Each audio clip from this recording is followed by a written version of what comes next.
जय हिंद प्यारे बच्चों। कैसी तैयारी चल रही है आप सबकी? उम्मीद करता हूँ कि आपकी तैयारी बहुत ही अच्छी होगी।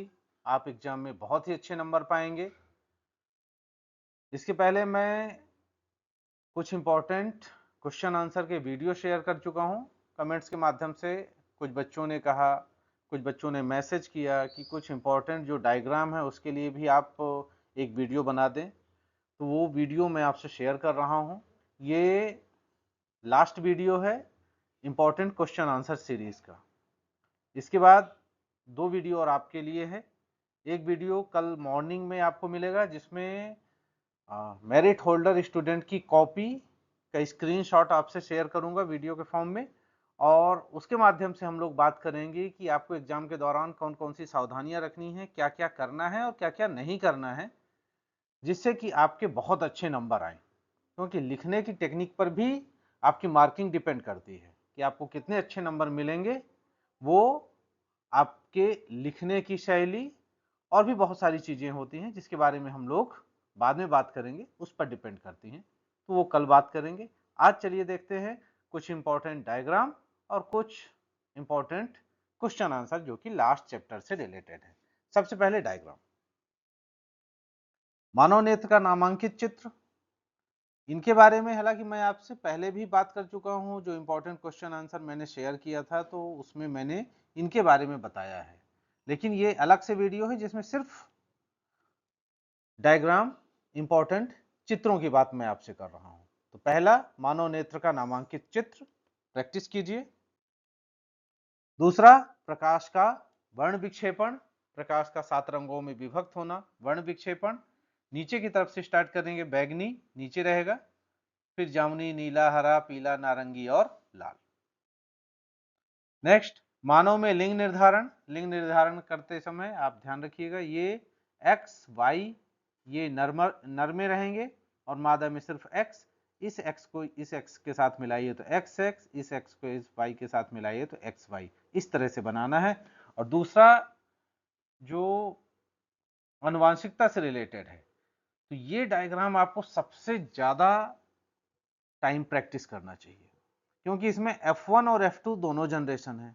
तो मेंडल का कोई भी नियम आए, आपको ये चित्र बना देना है, इस चीज को ध्यान रखिएगा। मेंडल का कोई भी नियम आए, आपको ये चित्र बनाना है, चाहे पहला नियम आए, दूसरा नियम आए, तीसरा नियम आए, मेंडल के नियम से रिलेटेड कोई भी चीज आपसे पूछे तो आप उसका उत्तर लिखिए, साथ में ये चित्र बनाइए। मान लीजिए आपसे कुछ भी नहीं बनता है उसमें, तो भी आप इस चित्र को बना दीजिएगा, आपको नंबर मिलेंगे। ध्यान रखिएगा, मेंडल के नियम में इस चित्र को बनाना जरूरी है।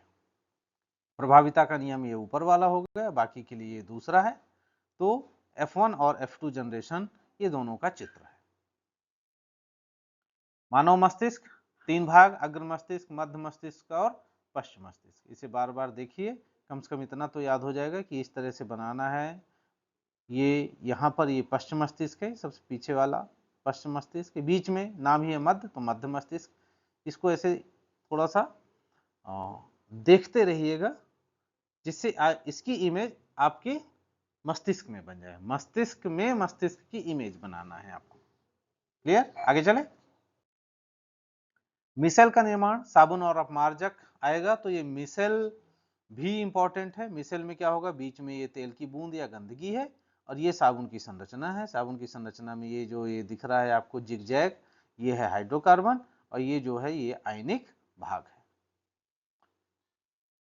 तो साबुन से कपड़े कैसे साफ होते हैं, या साबुन क्यों अच्छे हैं, या इस तरीके से और भी उसमें क्वेश्चन आ सकते हैं। तो यदि सफाई की क्रियाविधि आए तो मिसेल का चित्र बनाना जरूरी है, ये बना लीजिएगा। मानव पाचन तंत्र बहुत ही इंपॉर्टेंट। मानव पाचन तंत्र में मुख्य रूप से ये चीजें याद रखिएगा, मुख गुहा कहाँ है, ग्रसिका कहाँ है, अमाशय, छोटी आंत, बड़ी आंत, और ये लीवर, ये मुख्य जो अंग है, इनको याद कर लीजिएगा।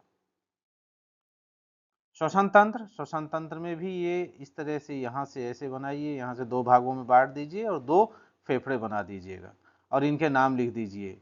जितने नाम याद हो जाएं उतने याद कर लीजिएगा, लेकिन कुछ न कुछ नाम जरूर लिखे हों। कम से कम नासा द्वार, ये आप जानते हैं नाक, नासा द्वार। मुख गुहा आप जानते हैं, ये लिख दीजिए। ये कंठ जो है, ये कंठ लिख दीजिए, गला। उसके नीचे आ जाइए तो ये श्वास नली है। श्वास नली के बाद दो भागों में बांट दीजिए इसे, एक है श्वसनी, फिर श्वसनिका। बस इतना ही लिख दीजिए तो भी नंबर मिलेंगे। ये अमीबा में पोषण, अमीबा में पोषण की विधि है, ये बहुत ही इजी है।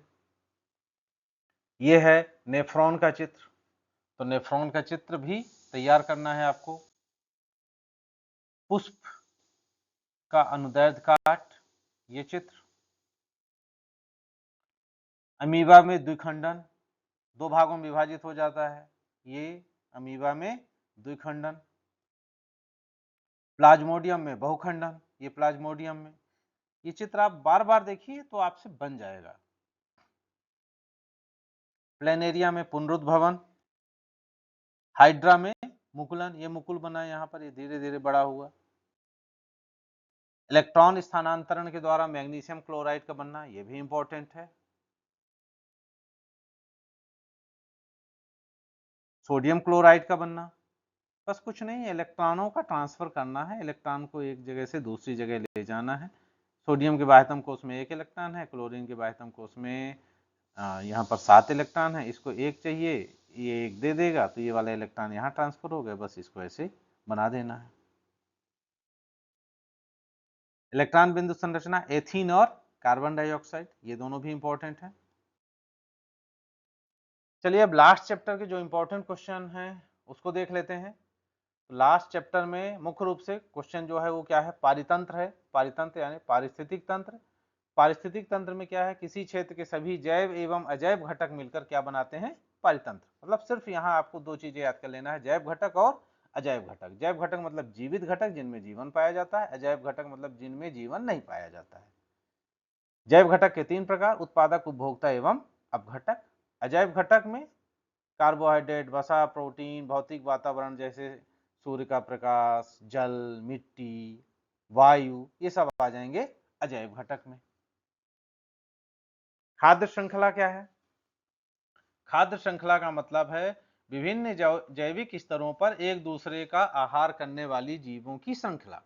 आहार करने वाले जीवों मतलब कौन किसको खा रहा है, एक जीव दूसरे जीव को खा रहा है, इस तरह से एक चेन बनती है, उसे कहेंगे खाद्य श्रृंखला। अपने शब्दों में भी लिख सकते हैं और इसका एक चित्र बना दीजिएगा। चित्र बनता है तो ठीक है, नहीं तो ऐसे लिख दीजिएगा, घास, टिड्डा, मेढक, सांप, यहाँ फिर कर दीजिए बाज की। तो इस तरह से भी बना सकते हैं। ये क्या है, ये है खाद्य श्रृंखला।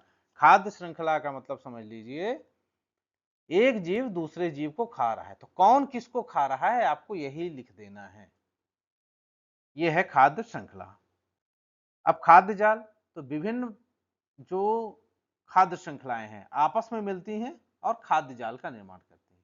खाद्य श्रृंखला मिलकर खाद्य जाल का निर्माण करती है। जैव आवर्धन क्या है, तो अजैव निम्नीकरणीय कृषि रसायनों का खाद्य श्रृंखला में प्रवेश करना और पोषी स्तरों पर संचित होना जैव आवर्धन कहलाता है। जो कृषि में रसायन है, बहुत सारे कीटनाशक होते हैं, इनका उपयोग होता है, तो ये कहाँ खाद्य श्रृंखला में एंटर कर जाते हैं। घास में आया, घास में या फिर किसी फसल में आया, और फिर वहां से कहाँ जाएगा, उसको जो खाएगा उस जीव में जाएगा, यही कहलाता है जैव आवर्धन, सभी में संचित हो जाता है। पोषी स्तर, पोषी स्तर का मतलब होता है किसी खाद्य श्रृंखला के अलग अलग चरणों को जहां पर भोजन या ऊर्जा का स्थानांतरण होता है। एक दूसरे को खा रहे हैं तो वहां क्या हो रहा है, भोजन का स्थानांतरण हो रहा है, यही है पोषी स्तर। पोषी स्तर में क्या है, उत्पादक है, शाकाहारी है, मांसाहारी है, और छोटे मांसाहारी, बड़े मांसाहारी। उत्पादक मतलब हरे पेड़ पौधे, प्राथमिक उपभोक्ता मतलब शाकाहारी, द्वितीयक उपभोक्ता या छोटे मांसाहारी, और बड़े मांसाहारी मतलब तृतीयक उपभोक्ता, ये चौथे पोषी स्तर है। मतलब कितने पोषी स्तर हो, 1 2 3 और 4, 4 पोषी स्तर हो गए यहाँ। ओजोन परत क्या है, समताप मंडल में ओजोन गैस की एक परत पाई जाती है जिसे ओजोन परत कहते हैं। ओजोन का सूत्र O3 होता है। ओजोन के अणु ऑक्सीजन के 3 परमाणुओं से बनते हैं। यह परत सूर्य से आने वाली पराबैंगनी विकिरण से पृथ्वी को सुरक्षा प्रदान करती है और ओजोन परत क्षरण के लिए मुख्य रूप से क्लोरोफ्लोरोकार्बन CFC जिम्मेदार है। ये हो गया ओजोन परत, समताप मंडल में है, O3 नाम है इसका। पराबैंगनी किरणों से यह रक्षा करती है और CFC की वजह से यह ओजोन परत नष्ट हो रही है। परिभाषित कीजिए जैव निम्नीकरणी, अजैव निम्नीकरणी, दोनों बहुत इंपॉर्टेंट है। जैव निम्नीकरणी मतलब जो जैविक प्रक्रम के द्वारा सड़ जाते हैं, अपघटित हो जाते हैं, वो कहलाएंगे जैव निम्नीकरणी पदार्थ, जैसे सब्जी का छिलका, पत्ती, कागज आदि। और जो नहीं सड़ते हैं जैविक प्रक्रम के द्वारा, वो कहलाते हैं अजैव निम्नीकरणी, जैसे प्लास्टिक, कांच आदि। पारितंत्र में अपमार्जकों की क्या भूमिका है? अपमार्जक मतलब वही अपघटक, उत्पादक, उपभोक्ता और अपघटक। उत्पादक मतलब खाना बनाने वाला, उपभोक्ता मतलब उसको खाने वाला, और अपघटक मतलब अपमार्जक मतलब उसको सड़ाने वाला। अपघटक या अपमार्जक दोनों एक ही चीज है। अपघटक मतलब सड़ाने वाला। तो यदि सड़ाने वाला नहीं होगा तो क्या होगा? चारों तरफ बिना सड़े हुए फल, फूल, पत्ती सब कुछ आपको दिखेंगे। तो होगा क्या? जीवाणु, कवक जैसे अपमार्जक उत्पादक एवं विभिन्न प्रकार के उपभोक्ताओं के मृत शरीर का अपघटन करके जटिल कार्बनिक पदार्थ को सरल कार्बनिक पदार्थ में बदल देते हैं और मिट्टी में मिला देते हैं, और इसका उपयोग पौधों के द्वारा पुनः किया जाता है। तो ये इनका काम है अपमार्जक का, मतलब उत्पादक को और उपभोक्ता को अपघटित करने का काम करते हैं। कोई जीव मर गया तो उसको अपघटित कर देते हैं, और जो उसका जटिल कार्बनिक पदार्थ है उसके शरीर का, उसको सरल कार्बनिक पदार्थ में बदलकर मिट्टी में उसको मिला देते हैं। ये काम है अपमार्जकों का। एक पारितंत्र में ऊर्जा प्रवाह का आरेख चित्र बनाएं। ऊर्जा प्रवाह का ये आरेख चित्र है। सूर्य के प्रकाश उत्पादक को मिला, उत्पादक से शाकाहारी, शाकाहारी से मांसाहारी, मांसाहारी से शीर्ष मांसाहारी। इस तरीके से ऊर्जा का प्रवाह हो रहा है। सूर्य के प्रकाश से उत्पादक यानी पेड़ पौधे खाना बनाए, पेड़ पौधों से शाकाहारी, और शाकाहारी से मांसाहारी, और मांसाहारी से शीर्ष मांसाहारी, सर्वोच्च मांसाहारी। इस तरह से ऊर्जा प्रवाह होता है। उम्मीद करता हूं ये वीडियो आपको अच्छा लगा होगा। अब नेक्स्ट वीडियो में मिलेंगे, जिसमें हम लोग बात करेंगे कि परीक्षा के दौरान किस तरह से लिखें जिससे अधिक से अधिक नंबर आपको मिलें। और ये बात हम करेंगे माध्यमिक शिक्षा मंडल की साइट पर अपलोड की हुई मेरिट होल्डर बच्चे की कॉपी को देखते हुए, कि उसने ऐसा क्या किया, किस तरह से उसने लिखा कि उसको सबसे अच्छे नंबर मिले।